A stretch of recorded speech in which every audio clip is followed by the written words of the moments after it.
we don't pay our teachers, and then we don't even give them supplies. So. Yeah. Okay, both of you guys have super interesting stories over in Paris because you both are dealing with major issues in your career, some changes and evolution, but also the guys. I have to ask you, Adja, can you explain your job? Because it sounds very cool, but I couldn't quite figure out like what you do there.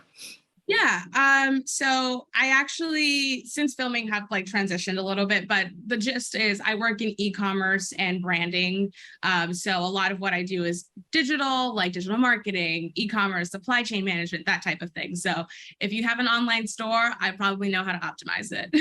That is incredible. So you're just living in Paris because you want to live in Paris. Your job, you can work anywhere. Exactly.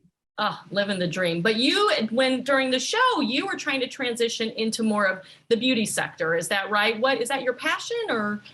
So I think at the time it was, also inspired by the fact that I was in Paris. Like there's L'Oreal out there's all the big names. And so I was like, well, I could go into the beauty space and maybe get a job in Paris and then I could stay. And so I think that was like part of why like I was like really set on that. And also the fact that the job that I had at the time, I was originally supposed to be on the beauty team. However, they had more of a need in a different department. So I was like kind of like bummed out that I was like, I didn't get to do the thing that like I thought I was going to do. Yeah. So given those couple elements, it made sense for me to part ways with that company and go in a different direction.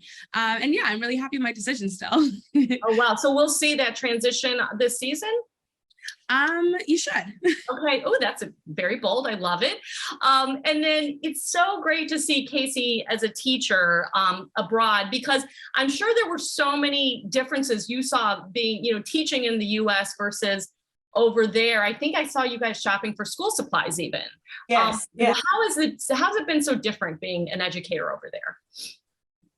So it's really different because I was buying supplies that I didn't realize I didn't need to buy.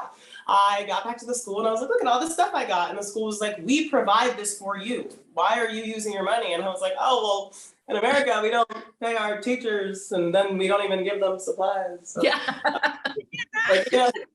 And they're just like, America sounds like interesting to say the least. Yeah, it's been really different teaching in the States versus like teaching in France. Like it's still teaching. It's still like, going to school every day and dealing with that one class clown and having to calm the class down every so often. But in general, there's so much more respect for teachers in Europe in general. Like I just remember the first time I was like able to tell people, oh yeah, I'm like teaching English, and people in America were like, oh, that's so easy. Like what a cop out. Like ha ha ha ha. Like I'm gonna just do that like you do. Then like getting here and like going every single day and like having to, before I get to the school and speak in English, I have to live a whole day in French and then I get to go speak in English. Like, so the kids have way more respect for you. They call you they called me Madame, and I was like, oh my God, I'm not old yet. Please, Mrs., that works too. Like, yeah, so, yeah. In general, it's just like the respect, the treatment, yeah. Yeah. Well, I only have a few minutes left, but I have to ask you about the dating parts because both of you seem to Adja, you're juggling a lot more so far than what I can see, but what was that like dating French guys? And did you find there were so many cute guys, there just wasn't enough time? You can always find the time. Sometimes you just got to double up in a day. Okay, so you were double booking? Potentially. No, it was fun. I think that I'm not someone who really uses dating apps. Like I'm much more of like a guerrilla marketing type person. Like I'll go to a bar and I'll meet you. Love it. So I think that being in Paris and luckily speaking French fluently because I grew up speaking French, like made it pretty easy. in that regard, but not knowing the neighborhoods very well and not knowing like where to look, I actually ended up reverting to dating apps. So I was like, okay, like this is an easier way. So fun little fact, about a month before I actually moved to Paris, I downloaded like the passport version of a dating app and was just swiping around, like getting ready. So I was setting up my dates a month in advance because that's how type A I am. So type A is type Aja. And Love it.